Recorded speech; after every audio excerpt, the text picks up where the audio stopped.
Faly miarabantsika rehetra amin'ny anaran'i Jesosy Kristy Tompo ny fiadanan'ny tompony ho antsika tsirairay avy izay mandray an'izao afatra amin'ny alalan'ny YouTube izao androany. Iza moa izahay ny tenanay dia Professeur Mialy RAZANAKOLONA, mpampianatra amin'ny faculté de médecine Antananarivo sy Toamasina amin'ny lafim-pitsaboana moa izany sy ny paramédical isan-karazany. Fa tsy izay lafiny izay no tena iresahana aminareo eto fa ny lafiny mpitoro-tenin'Andriamanitra hampianatra antsika ny filazantsara fiomanana amin'ny andro farany manana anjara lehibe omeny tompo mba hampianarana ny mpino tsirairay avy izay araky ny efa tenintsika eo amin'ny baiboly moa dia efa fantatritsika izay hoe nareo izay milaza azy mijoro dia mitandrema sao ho lavo indray. Ka dia manana anjara fampianarana maro izahay atombokay amin'izao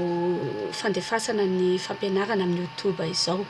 Mampianatra ny fiavian'ny andro farany, asa izay efa ataonay miaraka amin'ireo agape1.fr any Paris izany iarahanay amin'ireo malagasy eran-tany izay miara-miasa aminay efa mampianatra manao fampianarana sady mampianatra no misy participation ny mpianatra malagasy moa izany miteny gasy ao no miteny frantsay koa izay tena ifandrombonanay sy ny pasteur izay efa miara-miasa aminay any Paris any izany amin'izao fotoana izao. Manomboka alefanay eto amin'ny anjara mba manana ny anjarany koa ny malagasy amin'izao fotoana izao ka dia fizarana ny YouTube aloha no ataontsika. Andeha ny fampianarana, afaka ho hitanareo ao ny karazana fampianarana atao fohifohy fitipitiana na mety ho lavalava arakarak'izay hitarihan'ny fanahy masinanay ao ka ny zavatra ho atao moa izany ao aoriana ao dia ho avelanay ho asiantsika mihitsy ny serasera mety hanangana sita web izany tsika dia ao ny afaka mifandray. Misy fanontaniana avy any aminareo tanora dia avy any aminareo mpiaino na lehibe na lahy na vavy dia izahantsika ho valiana ao anatin'izany fandarana amin'ny sita web izany ao aoriana ao. Dia mampandray koa izahay fa tena tsy ho tapaka ny fanaovana ny serasera afaka atao an-tsoratra ihany koa. Hatreto aloha dia amin'ny Skype no iresahana ho an'ireo fiarahana eran-tany izany. Manasa antsika tsirairay mba tena handray anjara ho liana ary ezahanay amin'ny YouTube moa dia mba hahafahanareo mba amerina ny lesona ny chapitre teo aloha izay misy fanontaniana tsy mazava aminareo dia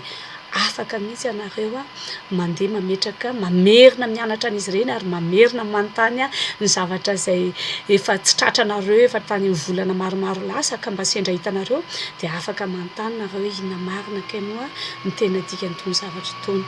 Torak'izany koa ny fitondranam-bavaka ho asiantsika ny fahafahana mitondra ny enta-mavesatra anareo ny fangatahana torohevitra isan-karazany ho asiantsika izany ho an'ireo mpiaraka efa niara-niasa tamiko hatrizay moa dia mahita hoe tsy fikambanana mifidy fiangonana akory ny ity resaka